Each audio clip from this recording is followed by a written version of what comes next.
नमस्ते दोस्तों। तो आज हम क्या करने वाले, आज हम फिजिक्स स्टार्ट कर रहे हैं। अभी तक हमने आपको क्या सिखा दिया, अभी तक हमने आपको क्या बता दिया बेटा। तो अभी तक हमने आपको सूत्र बता के रखे बहुत सारे, है ना। उसी प्रकार मैंने आपको उनके मात्रक बनाना सिखाया यानी इकाई बनाना सिखाई। फिर हमने आपको क्या सिखाया, फिर हमने आपको बिम्बित सूत्र या डायमेंशन वगैरह बनाना सिखाई, है ना।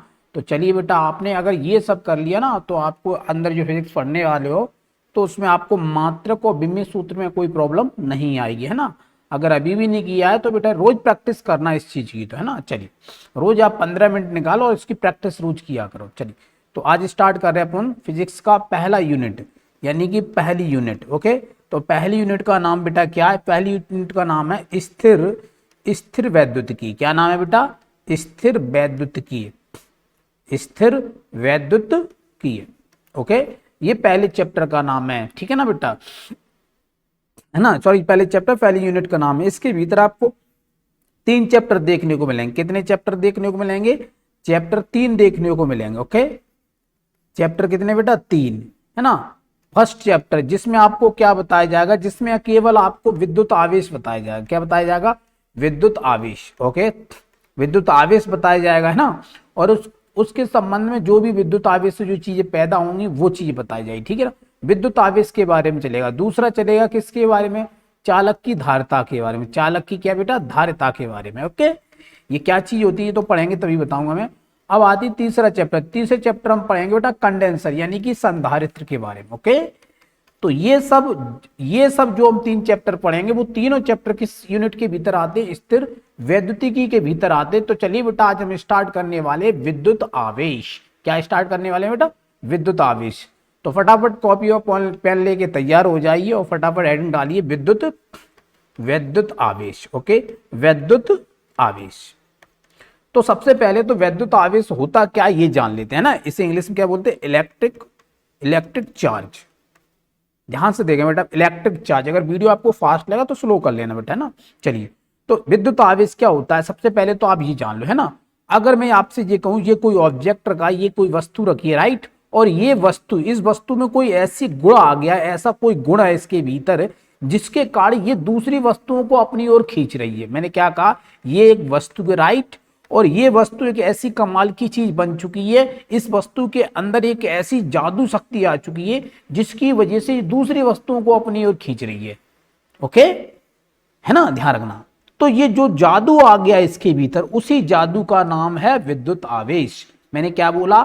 वस्तु के अंदर एक ऐसा जादू जिसकी, उस जादू की मदद से क्या करे, ये वस्तु दूसरी वस्तुओं को अपनी ओर क्या करने लगे? खींचने लगे। तो इस जादू का नाम क्या है? विद्युत आवेश है।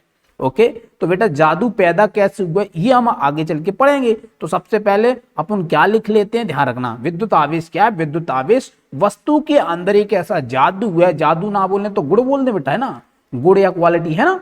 चलिए, एक फीचर बोल सकते हैं, राइट। फीचर माने गुण, है ना, जैसे मोबाइल के फीचर होते हैं। तो मैं ये बोलूं, वस्तु के अंदर एक ऐसा फीचर डेवलप हो गया, एक ऐसा फीचर या गुण, एक ऐसा गुण विकसित हो गया, उस गुण की वजह से क्या कर रहा है, ये वस्तु दूसरी वस्तुओं को अपनी ओर आकर्षित कर रहा है। तो हम उस गुण को क्या बोलेंगे?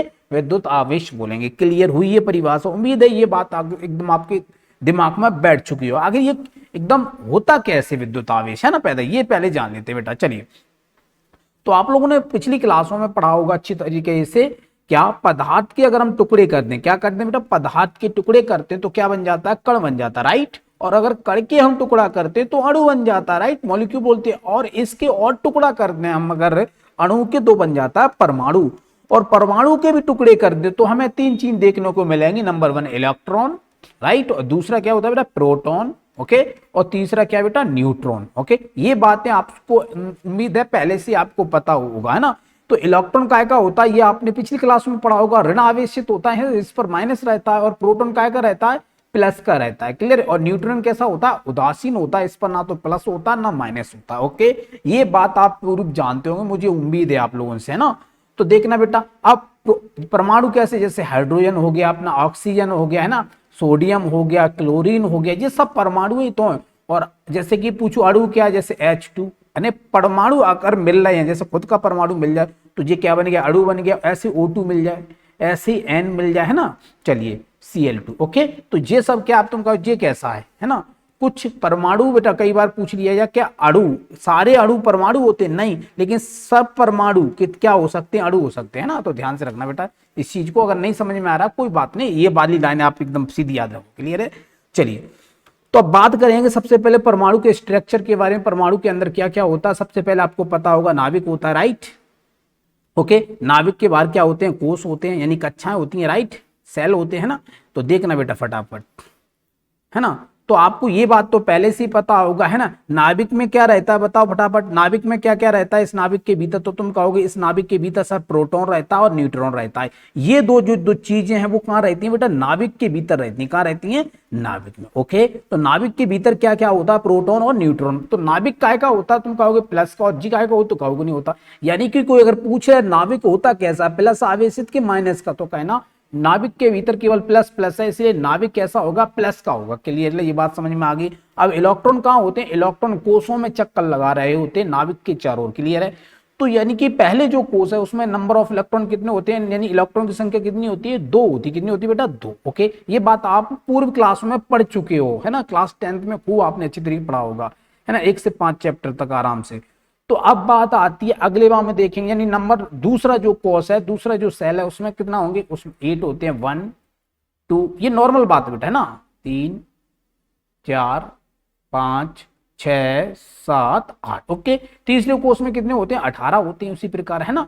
और फिर कितने होते हैं अपने 18 के बाद अपने 32 हो जाएंगे, 32 50 हो जाएंगे। इस तरीके से आपको पता होना, अगर नहीं पता है तो ये लिख लो, पहले कोष में कितने आएंगे, 2, दूसरे में कितने आएंगे, 8, और तीसरे में कितने आएंगे, 18। बस इतने में ही काम हो जाएगा। अगर ज्यादा और लेना है तो लो भाई 32, फिर और लेना है तो आगे चल के तो लो भाई 5वीं कोष में 50। हालांकि तरह आपको यहीं तक काम चल जाता है। ओके, ज्यादा पढ़ने की जरूरत नहीं है। अब जरा ध्यान से देखेंगे, यानी कि एक बात ध्यान रखना अच्छी तरीके से, क्या यहां मैं एक चीज तो आपको बताता हूं, अगर बाहरी कोष में इलेक्ट्रॉन 18 ना हो पाए, मैंने क्या कहा, अगर किसी परमाणु के पास इलेक्ट्रॉन बहुत कम होते हैं तो तीसरे कोष में बाई चांस 18 नहीं हो पाए तो क्या करेगा, तो वो परमाणु ये बोलता है कि मेरे बाहरी कोष में अगर 8 इलेक्ट्रॉन नहीं है, सॉरी 18 अगर नहीं हो पा रहे, मैंने क्या कहा, बाहरी कोष में 18 इलेक्ट्रॉन नहीं हो पा रहे हैं, तो वो परमाणु ये बोलता है कि कम से कम मेरे बाहरी कोष में 8 तो होना ही चाहिए। अगर 8 नहीं है तो मैं रूठ जाऊंगा। ठीक है ना। तो मैंने क्या कहा, इलेक्ट्रॉन जो एटम होता है, जो परमाणु होता है, उसके बाहरी कोष में 18 नहीं हो पा रहे तो कम से कम कितने होना चाहिए, 8 तो होना ही चाहिए। ओके, इस नियम को कहते हैं अष्टक सिद्धांत का नियम, जो आपको केमिस्ट्री के अंदर पढ़ाया जाएगा। ओके, चलिए तो आगे की तरफ बढ़ते हैं बेटा। तो अब मैं आपको उदाहरण के रूप में दो हम परमाणु ले रहे हैं, यानी कि सोडियम ले रहे हैं और क्या ले रहे हैं, क्लोरीन ले रहे हैं। अब आपको पता होगा ये बात अच्छी तरीके से, क्या पता होगा कि सोडियम के अंदर जो इलेक्ट्रॉन रहते हैं वो कितने रहते हैं, तुम कहोगे सर -11 रहते हैं, राइट। इलेक्ट्रॉन कितने रहते हैं, 11। और मैं पूछूं प्रोटॉन कितने रहते हैं, उतने ही प्रोटॉन होंगे, क्योंकि एक परमाणु के भीतर जितने इलेक्ट्रॉन रहते हैं उतने ही प्रोटॉन रहते हैं। ये दिमाग में आपके बैठ जाना चाहिए। मैंने क्या बोला, एक परमाणु के भीतर जितने इलेक्ट्रॉन रहेंगे उतने ही क्या रहेंगे, प्रोटॉन। क्लियर है। उसी प्रकार क्लोरीन में आ जाओ बेटा। क्लोरीन में कितने इलेक्ट्रॉन होते हैं, -17। ओके, क्योंकि माइनस इसलिए क्योंकि इलेक्ट्रॉन माइनस का ही रहता है। और प्रोटॉन कितने होंगे, प्रोटॉन भी उतने ही होंगे। ओके, तो इस हिसाब से अगर गणित का नियम देखा जाए तो टोटल परमाणु काय का है, प्लस का कि माइनस का। मैंने कहा टोटल जो परमाणु है, टोटल जो सोडियम है वो प्लस का है कि माइनस का है। तो हमने चेक किया यार, ये तो 11 माइनस के 11 प्लस के, और ये आपस में घट जाएंगे तो क्या बचेगा, उदासीन, यानी कुछ भी नहीं बचेगा, शून्य बचेगा। यानी कि इसी को बोलता उदासीन। ओके, यानी मैं अगर पूछ लूं ये बताओ पूरा परमाणु काय का होता है, कोई भी पूरा परमाणु होगा तो वो कैसा होगा, उदासीन। इधर भी एक बार चेक कर लेते हैं बेटा फटाफट। तो मैंने कहा यहाँ पे देखना -17 और प्लस के इक्वल टू क्या बचेगा, 0, यानी उदासीन। यानी कि अगर मैं आपसे ये पूछूं फ्यूचर में जाके ये बताइए कि जो एटम होता है, जो परमाणु होता है, वो प्लस का होता है कि माइनस का, तो आप सीधे बोल रहे हो कि सर वो उदासीन होता ना प्लस का ना माइनस का। मैं पूछूंगा वाई, इसकी क्या वजह है, तो आप एक ही जवाब दोगे, सर उसके भीतर जितने इलेक्ट्रॉन रहते हैं उतने प्रोटॉन रहते हैं, इसलिए ये क्या हो जाता है, माइनस प्लस बराबर होने की वजह से 0 आ जाता है। इस वजह से पूरा परमाणु क्या हो जाता है, उदासीन हो जाता है। उम्मीद है ये बात आप एकदम क्लियरली समझ में आ चुकी होगी। चलिए बेटा, तो आगे की तरफ बढ़ते हैं। अब यहाँ मैं आपको थोड़ा सा स्ट्रक्चर करके दिखाता हूं, तो ध्यान से देखेंगे। तो मैंने क्या बोला, अंदर प्रोटॉन कहाँ होते हैं बेटा, अंदर। ओके, मैं यहाँ लिख दूं। ओके, अब पहले कोष में कितने आते हैं जल्दी बताओ बेटा, टोटल 11 है, ध्यान रखना, टोटल कितने बेटा, 11। भरते कैसे, पहले में 2 आते हैं, फिर 8 आते हैं, फिर 18, लेकिन है कितने, 11 हैं। तो पहले में तो 2 भर देंगे, ओके मैंने भर दिया 1 और 2। ओके थोड़ा साफ बना देते हैं। पहले मैंने कितना भर दिया बेटा, पहले मैंने भर दिया 2, 1, अरे भाई साफ बन जाओ, 1 और 2। ओके फिर दूसरे में कितने आएंगे, जल्दी बता दो फटाफट बोल के। दूसरे में कितने आएंगे, तुम कहोगे दूसरे में आएंगे 8, 2, 3, 4, 5, 6, 7, 8। ओके अब बात आती तीसरे कोर्स में। कहते तो है तीसरे कोर्स में 18 आना चाहिए, लेकिन 18 कहाँ है यार, 11 ही तो तुमने कितने भर लिए, 2 भर लिए, 8 भर लिए, 10 तो वैसे भर गए ना। तो बचे कितने इसमें से, फिर तुम कहोगे सर बच गए 10, एक बच गया। तो बाहरी कोर्स में कितना आ जाएगा फिर, 1 इलेक्ट्रॉन। कितना आ जाएगा, 1 इलेक्ट्रॉन आ जाएगा, 1 इलेक्ट्रॉन। राइट तो मैंने क्या कहा, कोई भी परमाणु क्या कहता है, कोई परमाणु ये कहता है कि मेरे बाहरी कोष में कितने होना चाहिए, 8 इलेक्ट्रॉन होना चाहिए, लेकिन है कितना, 1 है बाहरी कोष। अर्थात ये इलेक्ट्रॉन इस क्लास में नहीं रह पाएगा। क्यों, क्योंकि ये इलेक्ट्रॉन जो कहेगा मेरे को टोटल 8 बनाओ, अर्थात मेरे को बाहर से 7 इलेक्ट्रॉन और ले गया, तभी हम इस क्लास में रहेंगे, नहीं तो हम यहां से प्रपूचक हो जाएंगे। ठीक है ना, ध्यान रखना, नहीं ये फ्री हो जाएंगे, घर छोड़ के चले जाएंगे। तो अब देखना जरा ये छोड़ के जाता है कि नहीं जाता। अब इधर क्लोरीन को देख लेते एक बार, तो बेटा चलिए ध्यान से देखेंगे। तो क्लोरीन के अंदर जाते हैं बेटा, जरा ध्यान से देखें, ये बहुत इंपॉर्टेंट चीज है बेटा, यानी कि 17। राइट पहले कोर्स में जल्दी फटाफट बताओ, जल्दी बताओ। तो पहले कोर्स में कितने होते हैं, 2। Very good. फिर अगले में बताना बेटा, अगले में कितने हो जाएंगे, 8, 1, 2, 3, 4, 5, 6, 7, 8। ओके फिर तीसरे कोर्स में कितने आने हैं, 18। लेकिन बचे कितने होंगे, जल्दी बताओ फटाफट। 2 भर दिया आपने, 8 भर दिया, 17 तो कितने, 7 ही तो बच गए, देखो 17 टोटल है, जो 7 भरे जाएंगे, 1, 2, 3, 4, 5, 6, 7। अब ये यानी कि 7, और इसको यानी 7 इलेक्ट्रॉन इसके पास बाहर, और इसके पास कितना, 1 है। अब बताओ आप उसमें ये बताओ, मान लो 2 ऑटो हैं, एक ऑटो जीरा, एक ऑटो जरा, ऑटो माने टेम्पो है ना, 2 गाड़ियां खड़ी हैं। अब बताओ इसमें 7 सवारी बैठी हैं और इसमें 1 बैठी है, तो 1 सवारी बाम बैठी जाएगी कि ये 7 आएगी जहां बैठेंगी, तुम ही बताओ।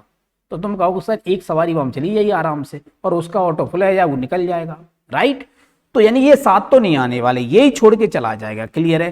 तो जब हम क्या करेंगे बेटा, ध्यान से देखें, जब हम इन दोनों को रगड़ेंगे, मैंने क्या बोला, इन दोनों को हम पकड़ के क्या करेंगे, ये दोनों जब हम नजदीक नजदीक लेके आएंगे, ध्यान रखना, ये दोनों जैसे हम इनको रगड़ेंगे खींच के, यहां पर या कहीं पर भी रगड़ दो, तो यहां पर रगड़ेंगे तो क्या होगा, यहां पर जैसे ही रगड़ेंगे तो जो जो 1 इलेक्ट्रॉन है इसका टूट कर किस में आ जाएगा बेटा, इसमें आ जाएगा। क्या ये बात क्लियरली समझ में आ गई, ये इलेक्ट्रॉन किस में आ जाएगा बेटा, ये इलेक्ट्रॉन आ जाएगा, ये जो यहाँ पे इलेक्ट्रॉन है, ये यहाँ पे जो इलेक्ट्रॉन है वो उड़ के कहाँ आ जाएगा बेटा, इसमें आ जाएगा। क्लियर, ये बात समझ में आई कि नहीं आई।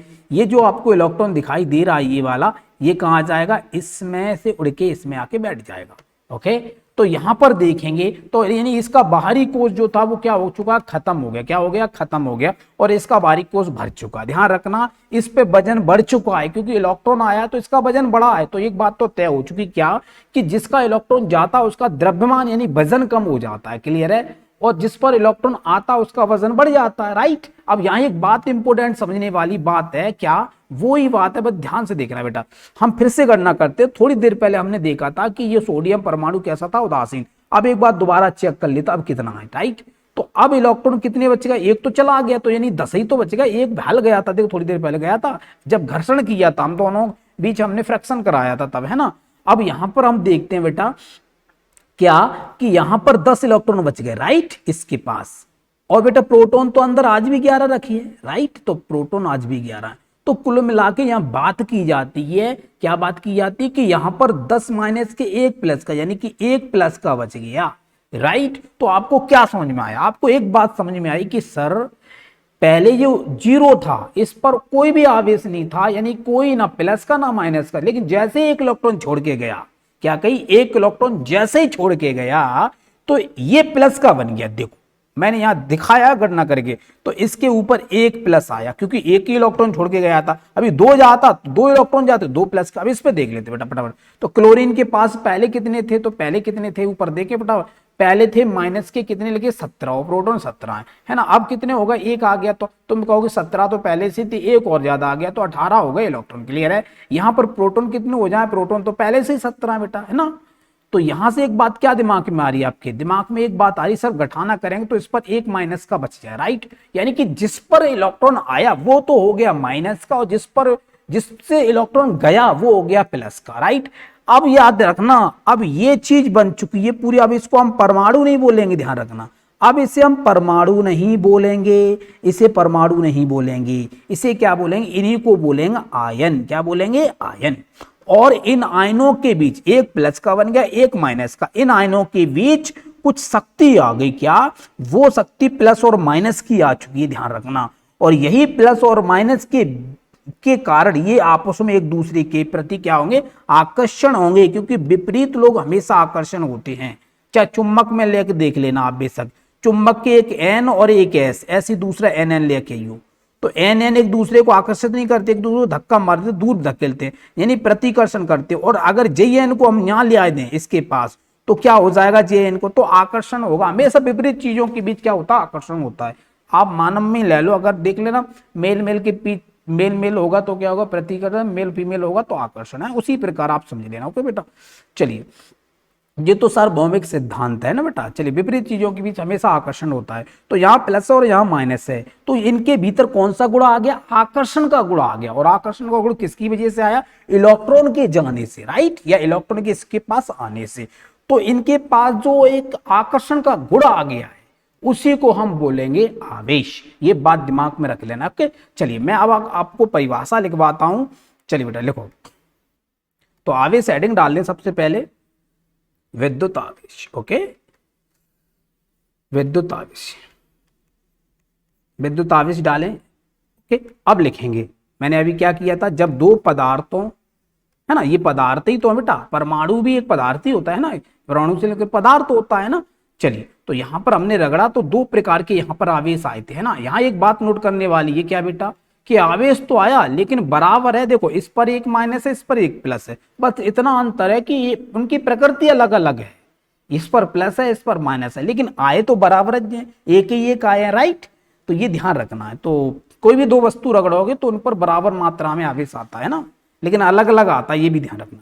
तो जब दो पदार्थों को, फटाफट मेरे साथ लिखते हुए चलो, जब दो पदार्थों को आपस में क्या किया जाता है बेटा, आपस में रगड़ा जाता है, तो इन पदार्थों पर हल्की वस्तुओं को, कैसी वस्तुओं को बेटा, हल्की वस्तुओं को अपनी ओर क्या बेटा, अपनी ओर आकर्षण करने का क्या जाता है, आकर्षण करने का गुण आ जाता है। क्या जाता है बेटा, गुण आ जाता है,